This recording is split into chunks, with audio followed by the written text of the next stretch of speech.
Good evening, everyone. I'm Rakhi Gautam from greytHR, the moderator for the Parichay webinar session today. Thank you so much for taking out the time and joining us. So, as you know, the topic for today is Workforce 4.0 Skills, Tech, and Leadership for a Competitive Edge. So, before we dive into the topic, let's do a little housekeeping on how the session goes. So, the session is divided in two parts. The first part will be the discussion with our experts, which will then be followed by an audience Q&A. So, audience Q&A is where time is all yours. You can start putting across your questions in the Q&A option, which is there available on Zoom, and we will take them up towards the end. Also, this session is currently being recorded. So, if you happen to miss out on anything, do not worry at all.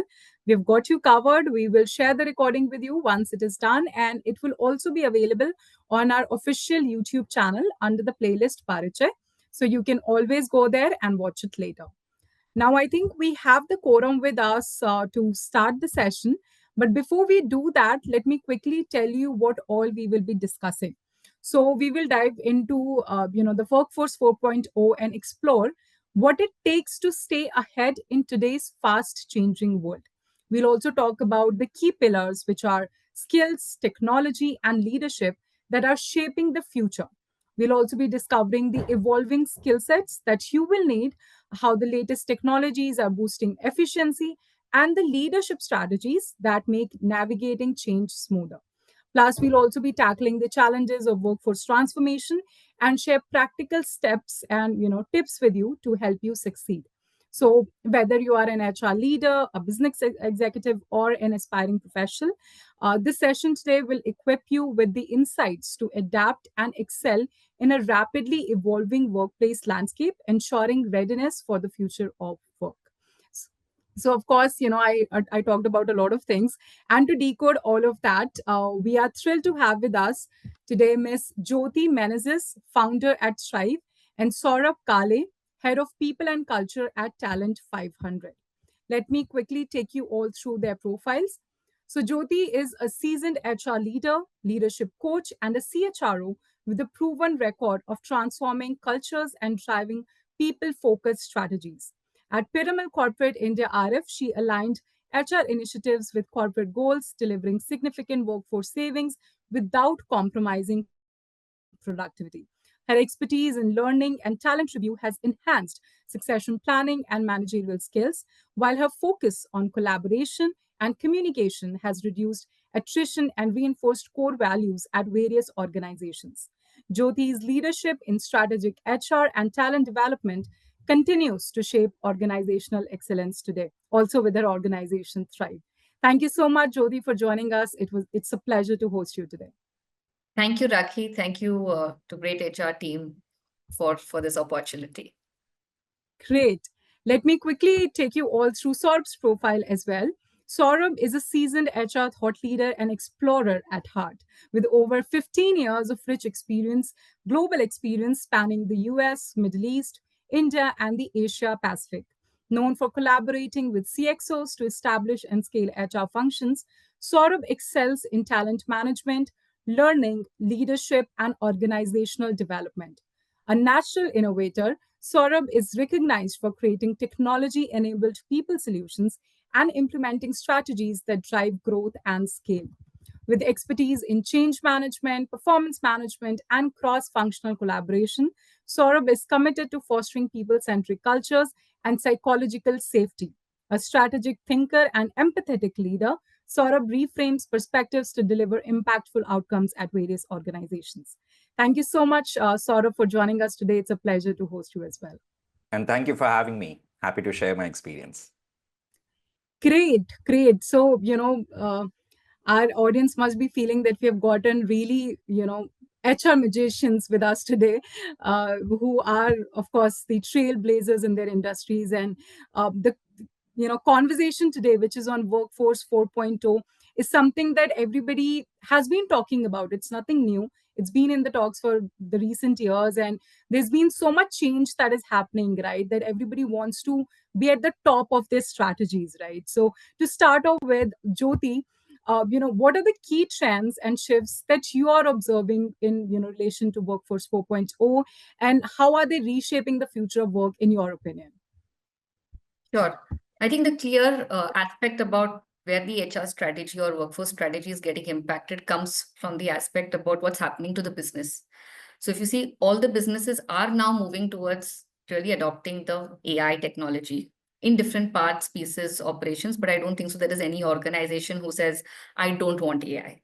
So that's the first piece from a business. And second is clearly the aspect about think global, act local continues. So these two key themes at the business level, of course, helping drive productivity and revenues, etc., has a clear implication from an HR strategy or workforce strategy. So one, the first thing is how are you going to upskill and reskill the team? Because AI is going to be important. So how are you going to upskill and reskill the team? Second, how are you going to start crafting your organization structure? Because it's no longer the same way and the same old way of doing things. So hence, there will be an importance around restructuring the organization. And the third element that will also come in is the diversity aspect. Again, when I talk about diversity, I'm not referring to only a gender diversity or people with special abilities, etc. It could mean even you just look at India, like just for an example, diversity from different states, etc., cultural aspects also will play an important role because you need to design something that will suit a larger purpose or a larger audience. So these are the three key things that I'm looking at from an HR workforce 4.0. Thank you so much for sharing that, Jyoti, and setting up the context because, of course, there's so much technology that we have been implementing also at workforce. Previously, what would happen when it comes to, when we would talk about technology, it would be the engineering folks who would be leading the discussions there, right? But now we are seeing that technology has not spared anybody, or maybe let's call it, has given everybody an opportunity to explore and play there. So HR, tech has been there in the market, and we've been seeing the infusion there. DEIB that you spoke about, very relevant because I think especially after the pandemic, right? We've been hearing these conversations around creating an exclusive and diverse workforce, and how can HR help there. So thank you so much for setting up the context. Now, before we go on to the next question, I just have a poll question for our audience. Let me launch that poll, and I would urge everybody to participate in this, and let's understand from you what is your perspective. So, how do you feel about the impact of AI and automation in your organization? So, we have three options. It's not a right or a wrong question. It's just to understand your perspective. So, is it positive, neutral, or negative impact? There are some 100 of you already, so I would urge each one of you to participate. This will help us make the session more engaging, understand from you also what is it that you are looking for, and then, of course, tailor our strategies around that. Very happy to see the participation moving at a very fast pace, actually. 70% of you have already participated. The rest of you, please do.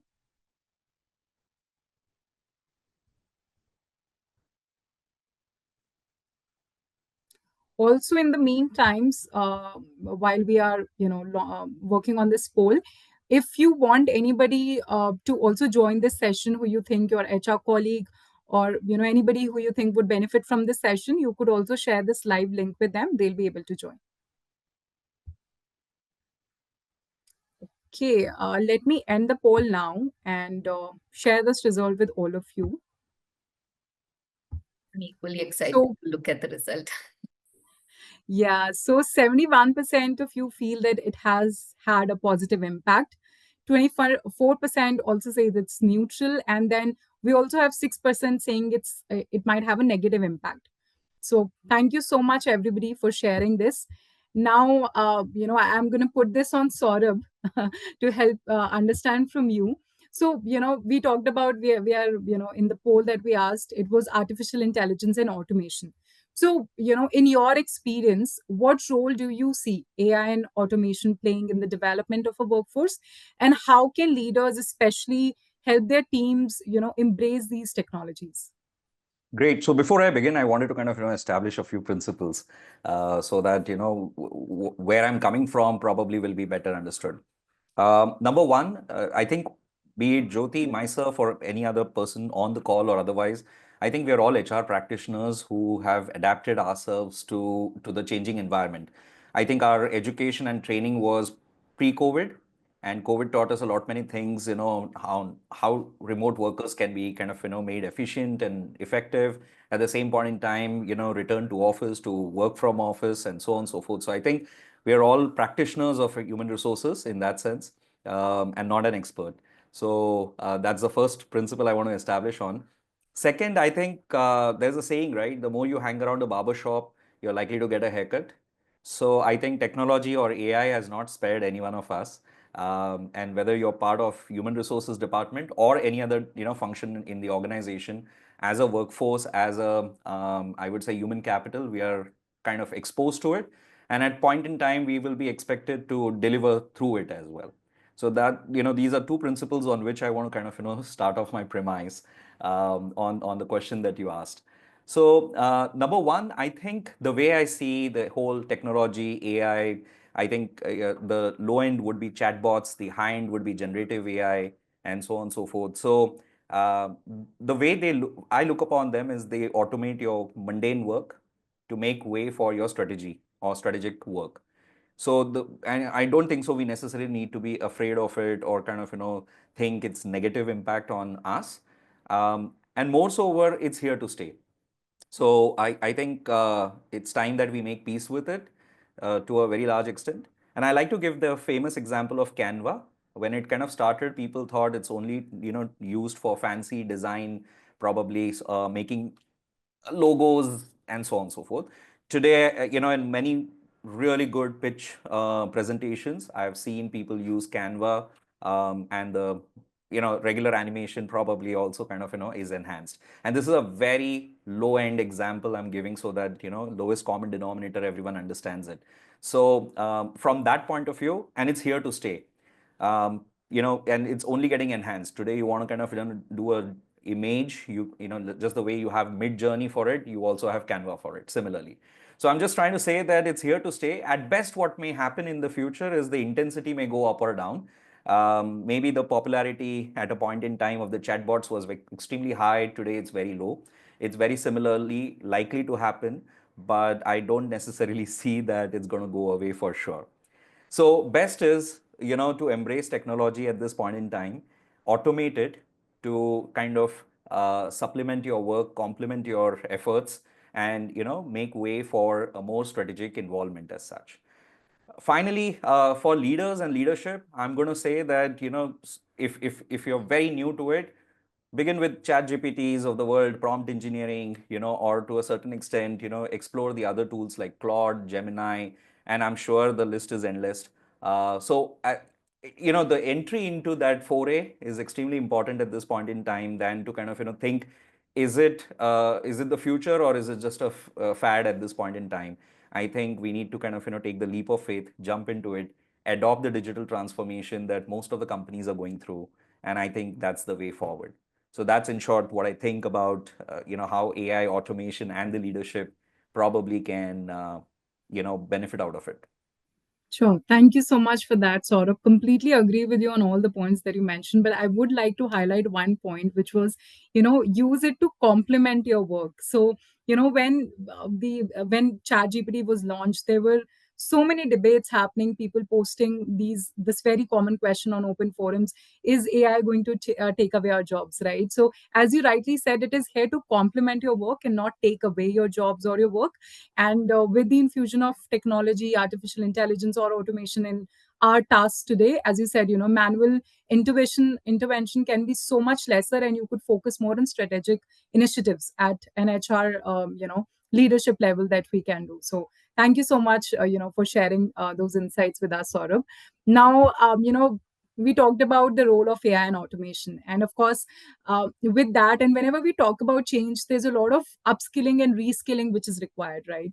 So my next question is going to be focused around that, but before I do that, I'm just going to launch another poll to understand from our audience also, what do they feel, what are the core skills which are required to be at the center of this change. So I'm just going to launch another poll, and I would urge each one of you to participate. Okay. So the question is, what do you believe is the most critical skill for Workforce 4.0? Is it adaptability? Is it digital literacy? Is it emotional intelligence? Or is it problem solving? Honestly, when I read out the options, I felt like all of these are important. But which is the most critical skill is something that you can, share your opinion on.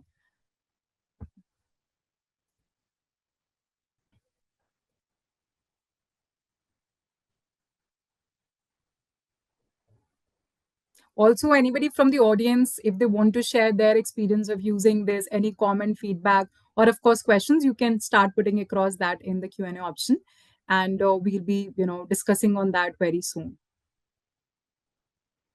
Okay, another 10 seconds and I will end the poll.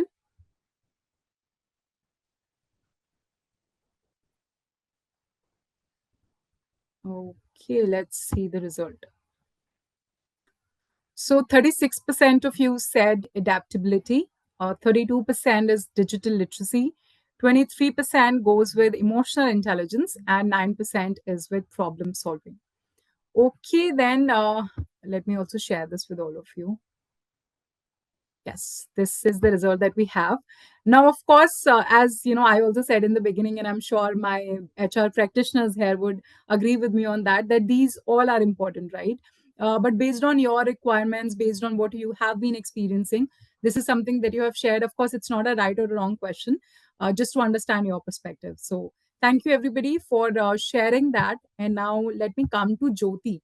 So, Jyoti, in your opinion, what are the core skills that will be crucial for success in the future workforce, particularly when we're talking about constant change, right? So what are your core skills that you would want organizations to, or leadership to, practice and upskill and reskill themselves with? Sure. So I think the four skills that you called out in the survey are super important. They are all crucial. I would just add the other element. I don't know whether you call it a skill or an attitude towards, but is the aspect about continuous learning, because uh, my digital literacy is probably as good as what it is for today or right now, and the way things are moving in terms of change, the technology, the aspect of continuous learning really stays very high. And it is not only limited in terms of technology. Like we all were grappling with figuring out, how do you work hybrid? And for managers, how do you really manage teams working in remote locations, etc. So this aspect about continuous learning becomes super critical. However, I would also like, while the percentage said 9% for problem solving, I think that's one of the key aspects, especially because uh, we all come across variations in terms of problems. It's not the same thing. And that's why all the things which are constant and predictable are always given to the chatbots, etc., to solve. And where human time is really important is to problem solve or innovate. And that's the space that, I would love that people also really look at that space to be important rather than feeling it just as a small aspect. It could be also the areas that people are coming from, because I may all be a problem solver and I say, okay, I already know that maybe something else is important.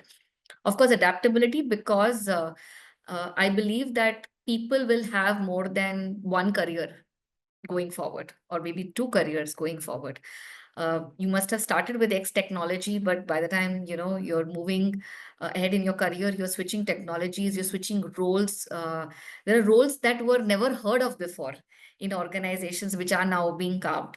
And hence, there would be these opportunities unless you're not adaptable, open to learning, you have your digital fluency, you will you will find it difficult to succeed in these roles. And hence, just be open that you will have more opportunities and prepare yourself. So that's how I would look at it.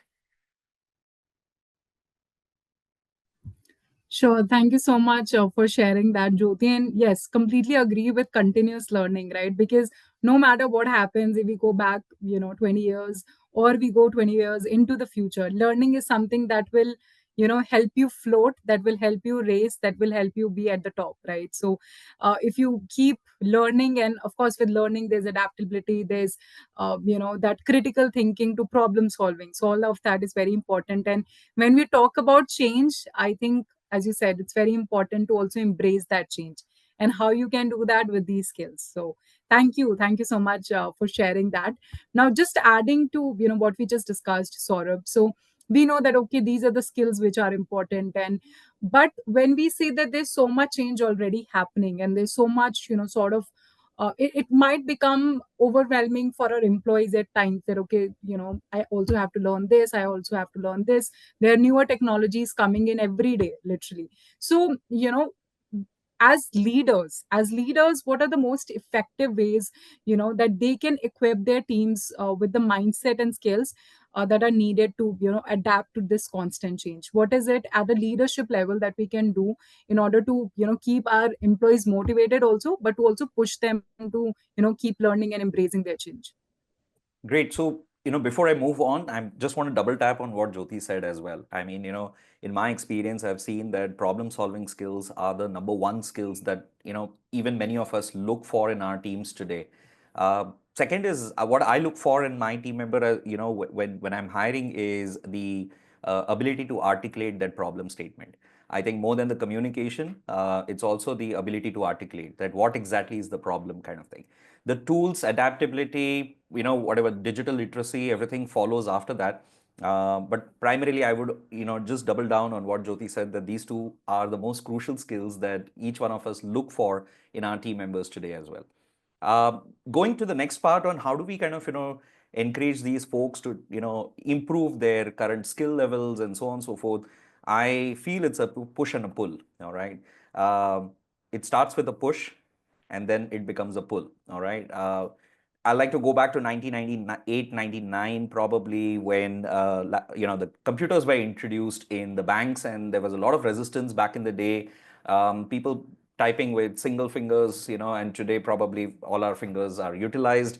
The resistance that they felt, that how banking would be today, I can't imagine probably going back to the bank, where things are slow, or for that matter, takes a lot of time to just to get the form downloaded and so on and so forth, right? Similarly, I think today, if you need a future-ready organization or a future-ready workforce, I think it's important that it starts off with a little bit of push. Now, the ways in which we can push our teams or organization is sometimes to nudge them to kind of use the AI tools instead of probably doing a manual effort. My personal favorite is a lot of times providing them on-the-job tasks, assignments, and saying that you will not use anything else but this. All right. So now I'm pushing them to think in that way as well. A little bit of encouragement does not harm. All right. So sometimes I've kind of nudged people in one-on-ones to take up courses as well, whether it's Udemy, they want to, undergo a formal, regular training of prompt engineering or otherwise. So I've encouraged them, sponsored them in a way as well from the organization. So I think the way to look at it is it's not one way that will move or change the whole organization towards digital transformation. I think there leaders will have to do a little bit of push and a pull, a combination to go along, see the aspirations of the individual, also kind of give them early wins for them to get a pull factor, and so on and so forth.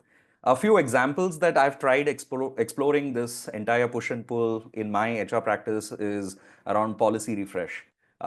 Take the old policies, kind of give it to a young enthu member in the team, and tell them that if you could use, say, ChatGPT or Claude or anything else, whichever is their favorite tool, and refresh the policies which are more employee centric, future proof, and so on and so forth, what would you come up with? So, I've seen them come back to me with versions, and that's, I think, very exciting to see that, probably 2 years from now, this is what the policy may look like. And I think, some of us in a very similar way can challenge the processes, refine our current existing processes to kind of make ourselves future ready. So I think these are the ways what has worked for us. And I would love to continue and also hear from others, if possible, what has worked for them as well, because there's no a sure answer to kind of get your organization or your employees to start using AI or technology or anything else. Sure. Thank you for that, Saurabh. Completely agree with you. And I think, yes, as you said, it's just pushing them or showing them the right direction. just one step that, okay, try this, and they can keep on experimenting and enhancing more upon it. Jyoti, would you like to add something to it? Yeah, and I think the very important is for leaders to lead with example. It can't be that learning is for you and I am evolved and I've arrived kind of thing. So I think that's super important because uh, a leader who is very high on learning always passes on that energy, the questions, the curiosity that comes at play. The team members ought to just pick it up. So some things in terms of leading by example will always work as well. Definitely. Thank you. Thank you so much, Jyoti, for sharing that. Of course, as we always say that the founder of a company is not the face of, the company for the employees. The face of the company for the employees, their manager, their, reporting manager, and how they lead by example. So very valid. And thank you so much, for sharing that. I would love to hear from the audience also in the comment section if you feel like, okay, there's something else that we should build upon, and there's another strategy that we can implement while encouraging this continuous learning with technologies in our systems. Please feel free to share that.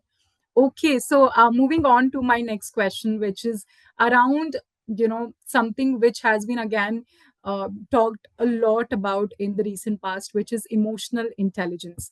Now, this was something that of course this has been there for as long as the HR function has been in the system, right? But the emphasis on emotional intelligence and emotional intelligence as a leadership skill has been talked about a lot in the recent past, and especially after the pandemic, the way we sort of face those challenges together as a community, as a company, as a team, as a family, right? So there has to be that we create an environment for our employees where they feel connected, where they feel belong, where they feel like their voices are being heard. So that is something that maybe we could do with emotional intelligence, right? So I want to understand from you, Jyoti, that we have of course established that emotional intelligence is a key leadership skill, but what strategies can leaders use to develop and apply this emotional intelligence in the digital age specifically? Like if I'm somebody who's just been maybe starting out my career as a manager right now, I've been like 5 years in the system, and now I'm at a leadership level or maybe a managerial position also. So how can I inculcate this emotional intelligence without making it feel like, okay, this is another task that I have to maybe hone or overcome, right? Because so just, yeah, your views on that, how can we do that? Yeah, I think a few aspects which I personally resonate with much, much more is the first aspect is just being self-aware. And many times we don't realize how we respond in situations. The intent is very clear, the actions don't match sometimes. So it's very important, firstly, to ensure that you're just connecting with people for feedback. If you have a large team or you are a person who tends to have far larger, you can of course leverage technology, whether you're using tech for 360, etc., or engagement surveys. But listen, that's one of the key aspect about what it is. And please use your analytical skills to understand what does it mean. Don't get the persona of the individual giving feedback, but more focus on the content that is coming through. Second, if you have teams who are actually working remotely or scattered, like a typical sales function, you'd never meet your team members every day. Use technology to understand, connect with them. I know we used to all use phone, SMS. Is there something more you want to do? Have a face-to-face on and off to ensure that you're also connecting with people, and it doesn't seem to be only very focused on saying, what's your number? But also ask questions like, how are you feeling? Even when they've achieved, what worked, what did not work? Can we send a team message to celebrate? Now, these are things that you could very simply do now using technology, and that really helps. Be also, I think technology can be further enhanced to help you understand workload. There are some functions where it is very obvious because it's a production line, etc. But in corporate roles, etc., where you may not be able to really ascertain what could be the workload. Now, technology using Slack, etc., you will be able to understand what are workloads. Can the manager then really relook at it? Are you just burdening the people who are doing well and just getting more out of them? And what about the rest? And how are you, managing that? And it's all transparent in many cases, right? So it's always important, and that's where the stance of a leader from an EI aspect also helps in. And I think in some cases, just use technology to leverage even feedback. If you have to do, if you don't know how to give feedback, leverage technology in terms of how do I construct this conversation. Go back, just put some things in terms of situation in your chat GPT, find out how that conversation can start. I think the starting is where the itch is with most of the people, and they keep pushing it for tomorrow, which never comes. But use all of this together, and wherever you can reach out, again using technology, find a coach for yourself, especially when you are struggling and you feel that, okay, this is something new and I may be wanting to talk. Fortunately, technology has really made it very easy and comfortable for people to reach out to a larger audience. So uh, these are some of the tips that I could think of, how you can really leverage technology to ensure there is more emotional intelligence and well-being within the team. Apart from that, I think non-technology, giving breaks to people is very important. Take a break for yourself, firstly, and because you can take a break, rejuvenate, you will also expect that from others. So we'll talk more about the tips for self, but yeah, this is for the team and how do you manage. Sure. Thank you for that, Jyoti. And you when you started off, you said listen, right? Which is so very important because we hear for sure, but do we listen? And do we then act upon it or not is very, very crucial. So thank you so much for highlighting that. You also talked about not burdening somebody who's been performing well with more work, right? So just, something that I would like to share with everybody here. I was just looking at this, a post on X, which talked about, I asked Chat GPT, what is the difference between hard work and smart work? Or you know who gets benefited out of it the most? Is it the employee or the employer? So again, not very directly connected to this, but then since you said not burdening with more work for good employees, so chat gpt responded that smart work is, of course, that okay, if you're working smartly, that means you are able to deliver 10 different tasks in a shorter span of time. That means inviting 5 more tasks your way. so who does it benefit? Is it benefit the employee or the employer? So of course we can debate more upon it, but yes, when it comes to leaders, right, this is where they play a crucial part. Even if somebody is performing well, do we give them the deserved recognition? Of course, are we giving them breaks that they should utilize? When we say, okay, you have PLs, we shouldn't ask them, okay, why are you suddenly taking 2 weeks off? It's their earned leaves, and they have the right for that. So thank you for sharing that, Jyoti. And this was something that I just thought, maybe I will plug in here, because this is one thing that you touched upon. Now, I want to play here, like, you would say that, okay, Rakhi, you've been dabbling between technology and then making everything human centric, but we can't help it, right? Because at the heart, at the core of it, HR is a human function. So we can't take the human out of HR, human resources, right? So no matter how much technology infusion we see and how much we adapt and embrace technologies, there's always that human intervention which is required, especially when we are dealing with different teams and employees. So, Saurabh, to you, my question would be, now, how can we balance this? How can leaders balance the demands of emerging technology with the need for strong human centered leadership for their teams? So I follow, a framework here which is called as head, heart, and hands. All right. So all three are part of the same body, right? So as much as you rightly said, we might want to adopt technology, bring in AI into the organization and so on and so forth. I think it's very imperative to understand that head is where what your vision could be, and what you wish, where you want to be, wish to be, and so on and so forth. Heart is where your employee centricity, culture, and these like things will kind of come in. Hands is where it actually the rubber meets the road. For example, you might have the best of your thought vision, you might have the best of the intention with your culture, empathy, and so on and so forth, but probably it never gets executed or sees the light of the day, right? So I think the best way to kind of, do it is have a combination of all three of them, which is head, heart, and hands put together as a part of your HR strategy. Could be your people practices, or for that matter, anything that you take up as an initiative in that sense, right? So now let's talk practically. So practically, probably as a if you're an HR leader, you might want to kind of take up something like my HR operations team will run at 50% of manual work, and another 50% will be automated work. For example, in every organization we need tons of letters, and like letters for the banks, letters for the loans, letters for visas, and so on and so forth. Now imagine if you have a principle or a framework like this, and it's part of your, let's say, tool or your HRIS and so on and so forth. And all that the person needs to do is kind of, leave a purpose for which the, letter needs to be generated, and that gets downloaded. Now, the same manual effort with somebody probably designing a letter, going through the whole chain of signatures, approvals, and so on and so forth, everything can get automated, right? So I think I have a principle that, again, I talk a lot through principles because I think that's how my career has been made as well, that anything that you do needs to have a two scroll or a two jump process. So that's again some self-imposed process or self-imposed principle.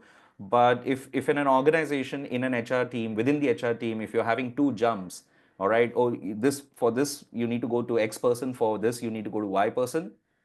Beyond that, if there is any third element, it's a failure of the process, right? If you have a policy, and the policy is a 24-page document, and nobody's going to read that, maybe you still need that policy, but have a small one pager or a two pager, which basically can be understood the whole summary of the policy in a crux, right? Now these are the elements that I think are where the people centricity comes in. All right, I'll take a pause here. Once again, repeat. These are the ways in which or places where employee centricity comes in. You might have the best of policies, processes, practices, but if it's not executed with the same intent, then you're just talking in theory, right? So from that point of view, I think the way I would love to kind of do it is you have your frameworks, principles, and so on and so forth. But at the end of the day, bottom line, just follow the head, heart, and hands principle, and ensure that all three are in sync. Definitely. Thank you for that, Saurabh. Anything that you would like to add here, Jyoti? No, I so resonate with what Saurabh is saying because exactly where things are not aligned between these three is where the system fails, or the entire the joy that people say, oh, we had a great launch, and what after that, everything starts sinking because it's either not thought through, keeping all three in mind, or somewhere something just got lost in the way. So Sure. Thank you for that, Jyoti. And just, want to add also that, of course, integrating people, processes, culture, and technologies, I think we have to ensure that there's a seamless integration between amongst the four of these, right? Because as you rightly mentioned, Saurabh, at the end of the day, we have to be very people centric first, have this people first approach in our HR strategies, definitely. If not any other function, HR strategies for sure, with the infusion of technology. So thank you, both of you, for sharing your insights here. Now, we talked about how artificial intelligence, technology, automation has been changing the way HRs work today, or the whole world of HR technology. And then we also touched upon employee well-being, how we can motivate people in this constant changing world, right? Now I want to understand from you, Jyoti, what are, when we say that, okay, of course, this all we will do once the employee is in, like once the candidate becomes an employee, but what happens, and at the talent acquisition stage is something that I would want to understand. How can organizations adjust their talent acquisition strategies to attract the top and right talent in this such a tech driven market and such a competitive market? So any strategies that you would like to share with us on this talent acquisition bit? sure. So firstly, I think let's bring the focus rather than talking about top talent. Maybe we focus on the right talent because uh, you don't really need the best of people to just deliver. You need the right set of people and the right attitude, aptitude. So I'll not talk about top, but the right talent in that perspective. So the first thing which I think Saurabh also touched upon and we both spoke about is the problem solving skill. So now rather than focusing on which institute you come from, etc., and because you also want to look at the diversity aspect as well, and that really adds on. Focus on the skill that you require. Focus on assessing the skills. How well are they able to perform, rather than saying, okay, you are from 1, 2, 3, XYZ, ABC. So that enables you to get the right fit in terms of the skills that are required. Second is build in that diversity, like I said, because that is also important, because the way our organizations are being structured now, you will need more perspectives that are coming in. And when you have an inclusive culture, of course, you get the benefit. Of course, that's the second part, which many a times gets missed in organizations, that you hire from diverse background, but you don't create an ecosystem to leverage it. But that may be for that topic any other some other day. But the two aspects. Third, make a candidate experience really worth that candidate for the candidate. So we've come across, a lot of notes and aspects about saying, okay, XY didn't show up, etc. But I also look at aspects where people also say that, look, I spent time, I invested my time in your organization, and you didn't show up in terms of telling me what happened after that, right? It was like a date went wrong or whatever, but there is just no response. You can't be ghosting. So just close the loop in the benefit for the other person, to also ensure that they are focusing their mind in the right place. So give a good experience. And if you have candidates that you felt are really going to help you in the organization, let them know. Let them know how this role is going to help them in their career, so that they look forward to you, rather than it seeming that, okay, by the way, you didn't show up. So create that experience, use technology to create that experience as well. Apart from that, I think a lot of employee advocacy is important internally. So are you leveraging your ecosystem? Are you just relying on external, or how much are your employees your ambassadors? So that really helps, because that's when you will be able to get candidates who will stay with you much longer, if they are on board, because your internal people have already advocated for you. Of course, as a recruitment or a TA team, please leverage AI. You can't be saying it's for others and not for us. So please do that. It would really save you time, and that's where you will have enough time to have conversations where you really critically require, and while your system can take care of, the mass operational processes. Some of the examples that Saurabh also talked about. And when you're able to build things together, please ensure that, whatever you're talking about, whether it's employee advocacy, etc., you're able to create a value proposition for the candidate. Because no, I think we are not in that age where people are looking to for a job just to feed their kids. That's done. In most cases, people have moved, they have a house of their own. In some cases, they have parents. If they decide to be unemployed for a year or two, there are parents or ecosystem to take care. They have their own finances to take care of it. So nobody is looking for a job just to feed themselves anymore.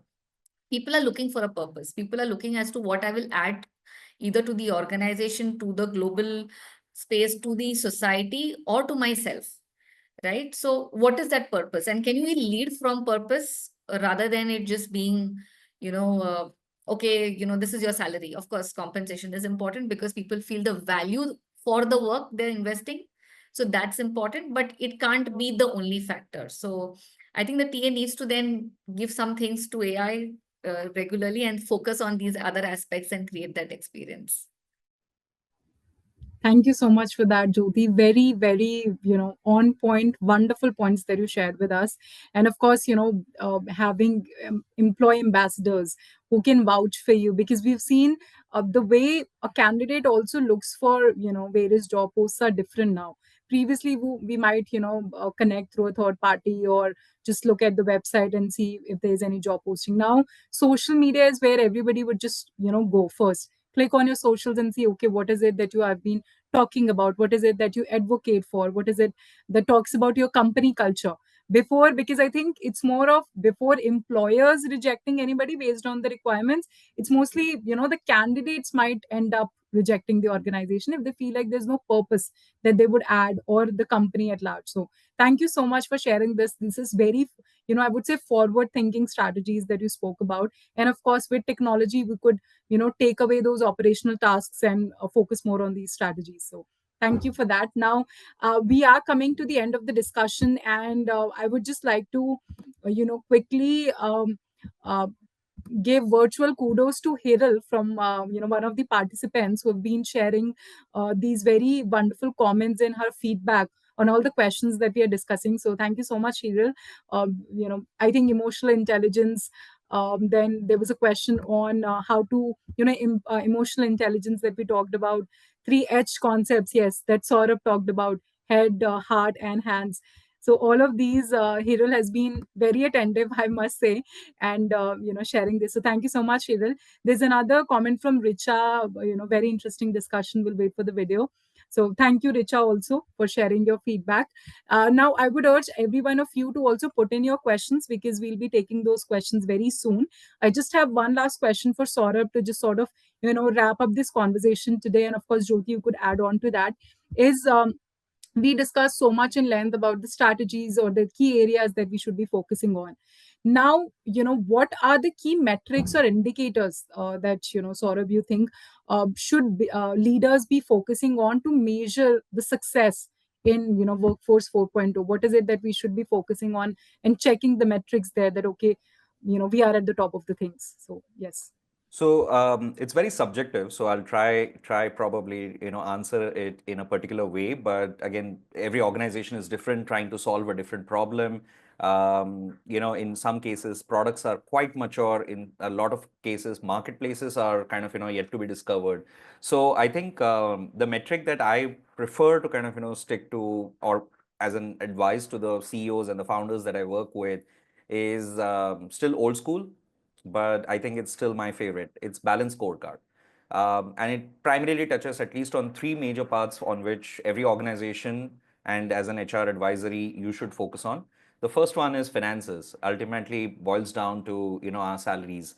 So it could be something like revenue per employee. It could be utilization cost of resources, people, and resources I mean in every sense, people, so on and so forth, right? The second is, I think you can probably save a lot more cost here, but you also need to take the customer into account. So there, you call it client, customers, your end users in different organizations, whether you're a startup enterprise or mid-size hypergrowth company.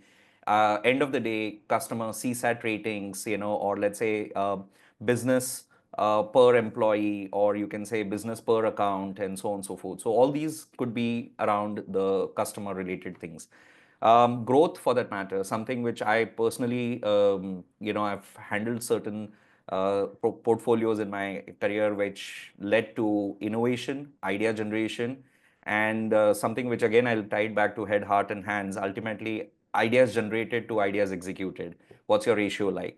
All right, and these could be probably driven through OKRs, or for that matter, MBOs. Sorry for the jargons, but OKRs are objective and key results. MBOs are management by objectives, and so on and so forth. So every organization has its own goal achievement metric. Through that, you can achieve it. But again, these are a few that I could talk about. Again, because I represent human resources, NPS, which is, I prefer to call it ENPS, which is Employee Net Promoter Score. It could be also internal ESAT ratings, like initiatives that you're running. Are your employees happy about it? What do they feel about it? And so on and so forth, right? So different departments, but if you just kind of, weave all of that together at an org level, it could probably give you a balanced scorecard, a numerical value that you can define to say anything lesser than this is a area of concern, anything above than this, probably we are doing all right, right? And ultimately, I'm only going to say that all of this is not an event. It's every 6 months at least, kind of a review that needs to happen, because you could be doing great in one quarter or, in a semester, but you could probably do absolutely bad in the next one. So, timely reviews or regular reviews are extremely important, through that as well. But I'll leave with that because I think, I also would love for us to take questions. Sure. Thank you so much for that, Saurabh. And very interesting, this balanced scorecard that you spoke of. I think this is something that everybody can, every organization can implement based upon their requirements. And this is like that practical strategy that we can implement just tomorrow once we have the requirements in hand. So thank you so much for sharing that. I'm sure it's very, very useful for our audience here today. So I'm done with my questions. This has been a wonderful discussion with both of you, very insightful, so much to learn and so much. I have taken my notes. Everybody else, I hope you're also taking your notes. But yes, we'll also be sharing the recording, so you don't have to worry on that. Now, because we have less time left, I will just quickly hop onto the questions.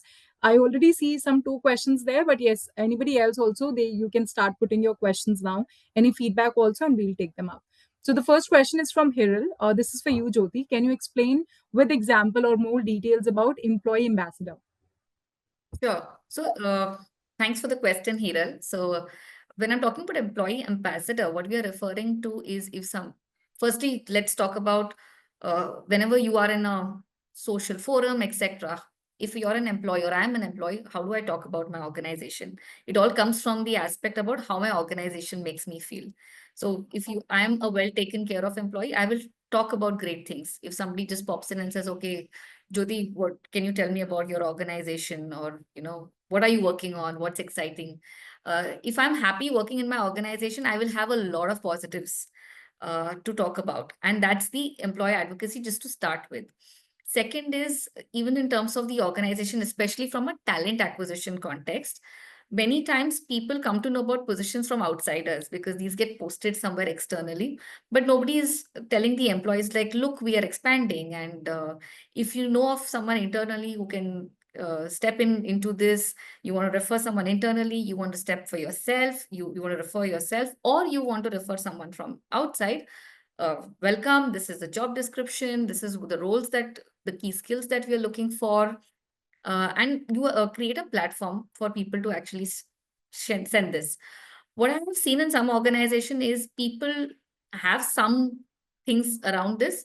Unfortunately, they don't get picked up very seriously, and hence, employees do say that, oh, it's no point really applying, because finally they will find someone from outside. So from an HR standpoint, how much are you promoting internal talent, and how much are you betting on your own people, is also equally important, because that gives me that opportunity that I will want to grow, and I see growth in this organization. I see this organization giving opportunities.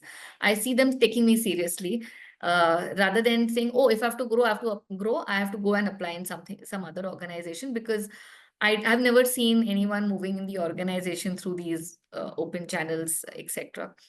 And finally, it comes down to how I'm experiencing. So rather than just talking, and the reason I talked about EVP last in the talent acquisition strategy is because it is not about what I say, it is all about how I am allowing an employee to experience the organization.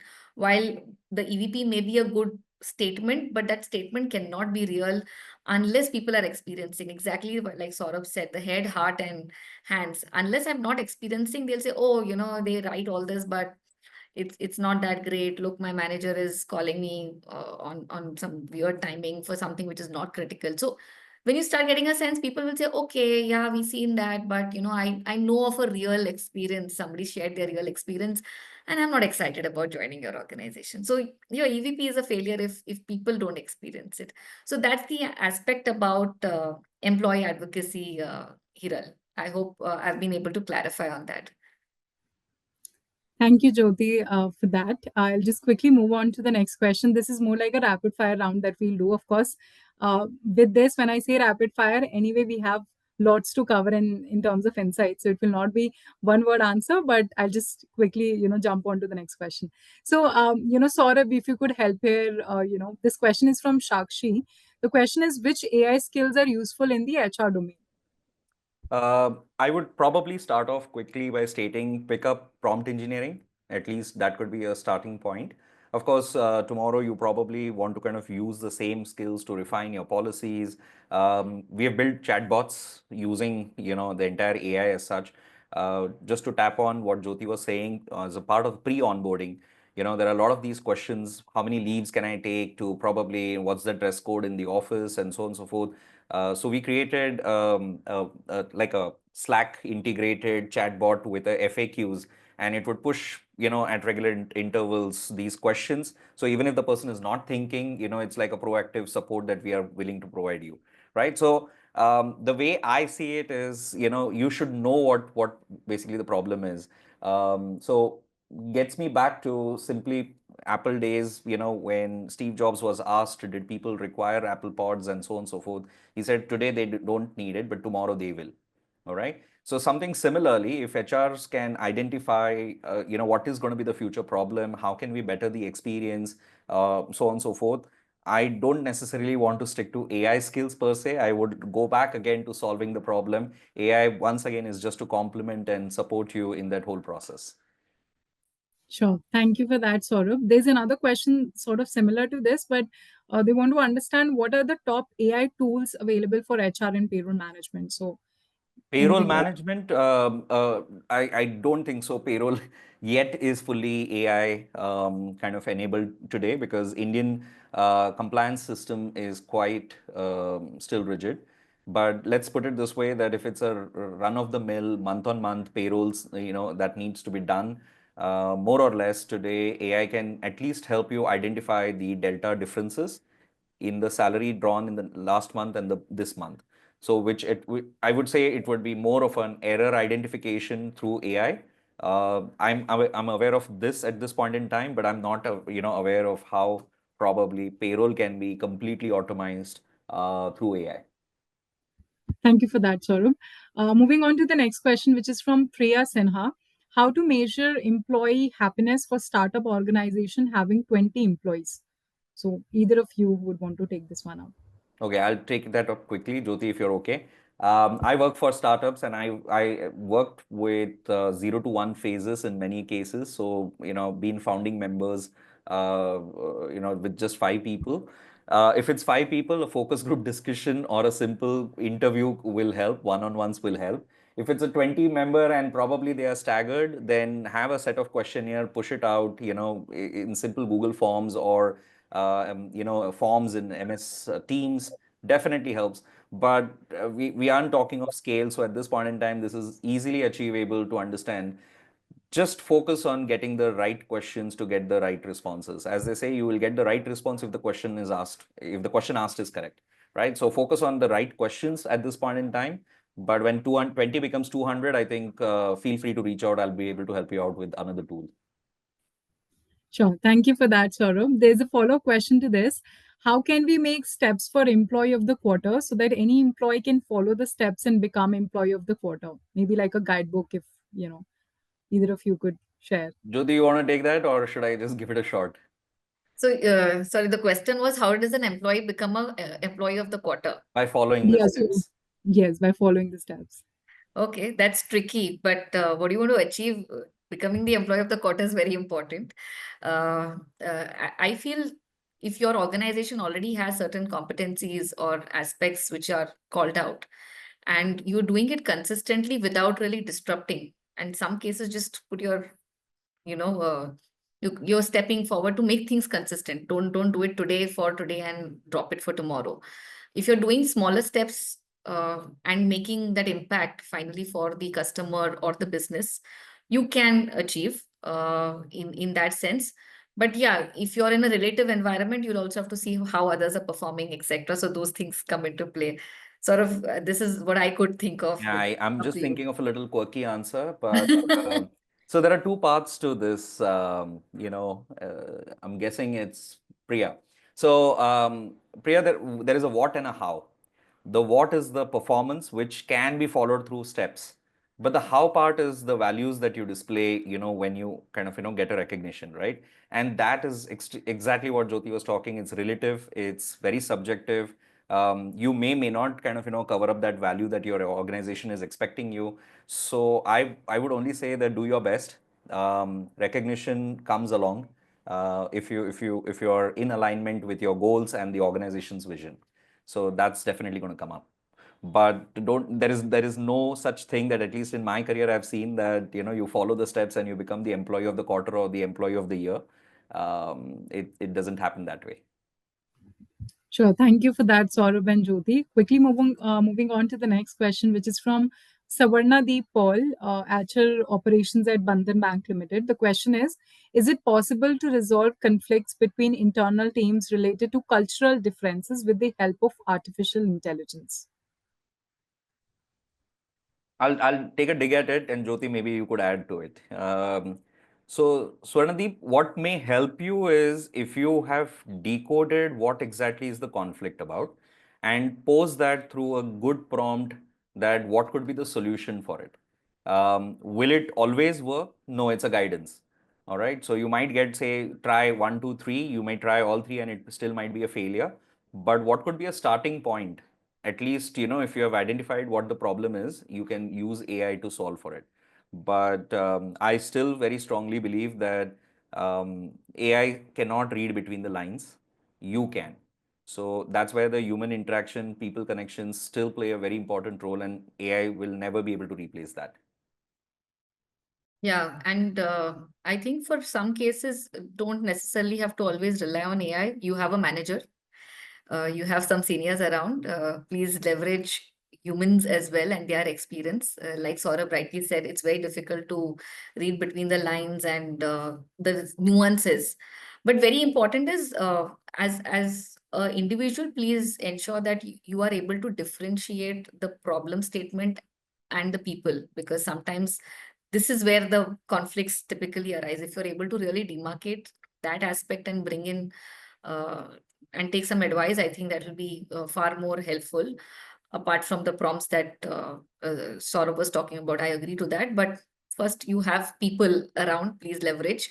That becomes another way for you to build relationships. So use that as well. Don't create conflicts for that. But if there is something, please reach out to individuals as well. Sure. Thank you for that, Jyoti and Saurabh. The next question is from Hiral. This is for Saurabh. Saurabh, if you could summarize balance scorecard again, that would be great. I also want to give a shout out to Hiral. Thanks for asking good questions. So Hiral, a quick one. A balance scorecard is a 2 by 2 matrix, and it has imagine it to be 4 compartments. The first one is primarily your customer. The second one is finance. The third one is internal processes and systems, and the fourth one is growth and innovation. Right?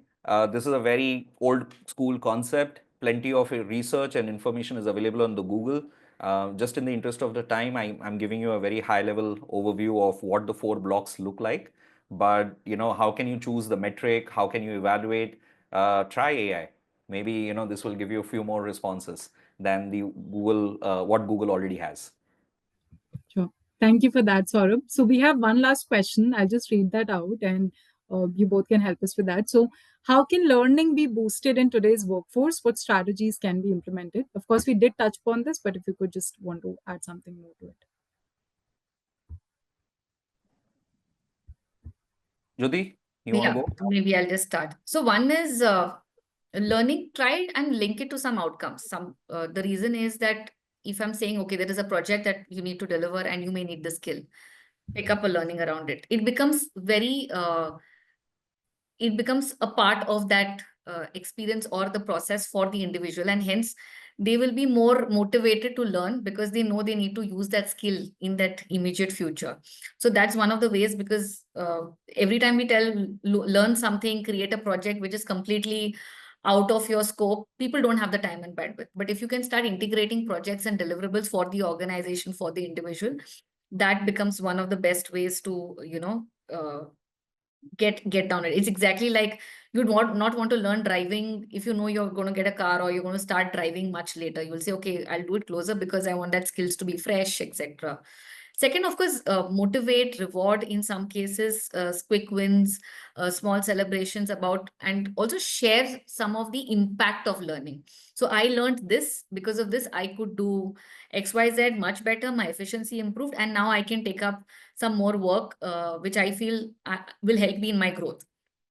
That helps people to also understand the real importance of learning and how you can utilize. So it's not about learning because I just want to quench my thirst, but how do I really convert it into something to make me more productive, to make me grow in the organization?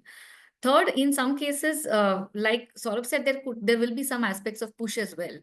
Uh, b- uh, in some cases, pick up a scorecard. If there is a mandatory skill of digital, for example, in an organization, then put up a scorecard so that everybody is motivated. In some organizations, competition works well. So there you leverage competition. In some cases, collaboration works well. So put up a project and say, okay, some people love problem solving. So throw a project and a problem to solve and say, use this as a methodology. You can create some internal, case studies, etc. And of course, there will be some aspects, because learning on that skill becomes very important. Ensure there will be some aspects which are linked to an outcome for the organization as well. And how do you reward that? So when you reward this final milestone, not only in terms of learning, and you can also make stories around how this has helped, people remember much more rather than just someone just telling you please do it kind of thing. And like I said, leaders also as set an example. Saurabh, over to you for more. Okay, I'll take probably a minute more. I know we are a little over time. So, quick one. Visualize this. You have a chatbot. You're asking, "Hey, I'm a senior software engineer. What skills should I kind of acquire to move to, say, senior software engineer two?" All right, and it kind of lays down competency framework. It kind of gives you a list of courses that you should also undergo, and also tells you probably once you finish all these courses, let's take the test. All right, and you are able to showcase a competency for your readiness to the next level. All right.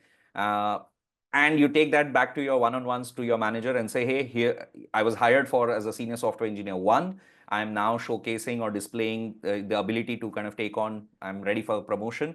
Are you willing to have a conversation? Just visualize this, let it stay put with you. That's what is the capability of an AI boost. All right. And this is all through a conversational thing.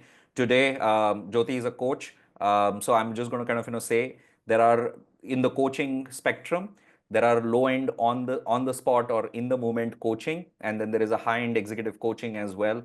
So the low end in the moment, wherein I want to talk to my HR can also be automated through the AI, wherein, hey, I'm going to have a difficult conversation with one of the employees. What should I do? All right. And the AI will give you a list of 3 things that you should do or 4 things that you must talk about. And that becomes your conversation. All right. So there's a low end coaching ability, which today can also be called as learning. And there's a high end as well, which I think will retain its value through human intervention.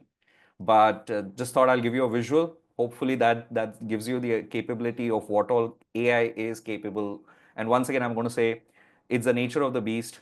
It's here to stay. It's it's a very long-term game. Millions of dollars have been invested by companies like Microsoft, Google, and OpenAI as such. So I doubted that AI will not it's not a fad that will kind of fade out in few years. So all I'm going to say that best is to adapt, best is to learn, and best is to also kind of be a little more than what probably others know around you. All right, so that you are able to kind of get the best of both the job as well as the satisfaction of doing it quick and easy. Okay, great. Thanks. Back to you, Raki.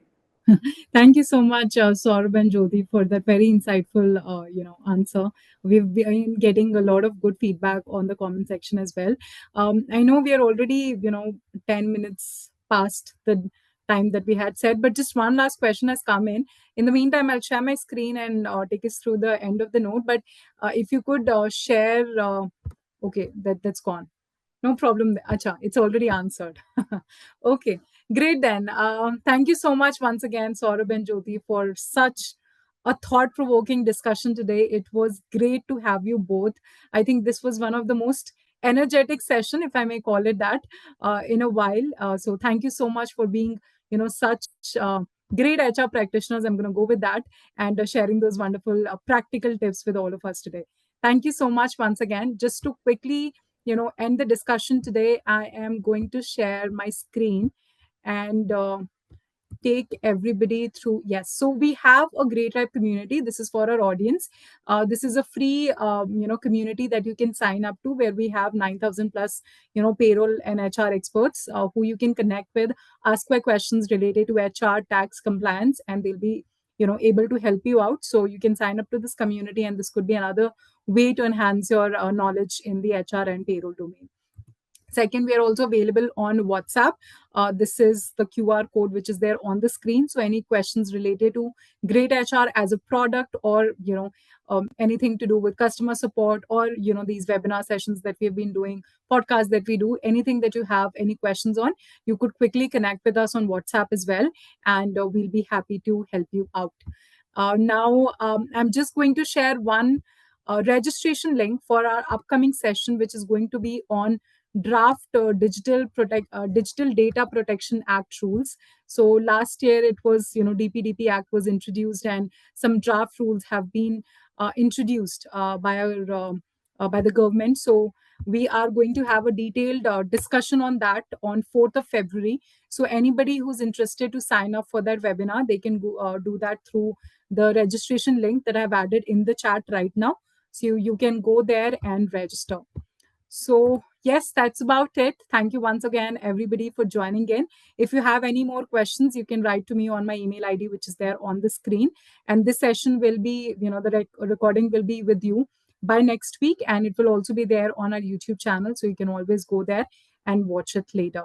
So thank you so much once again. And thank you, Saurabh and Jyoti, for being wonderful today. It was great to host both of you. Thank you so much for taking out the time.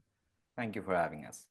Thank you. Thank you, Rakhi. Thank you, Saurabh. I think thank you to the audience for the questions as well. It was nice. Thank you so much. Looking forward to having more such discussions with both of you in the near future. And thank you so much for our audience, to our audience for joining us today. We'll see you all soon in the next session. Thank you, everybody. Have a great evening ahead.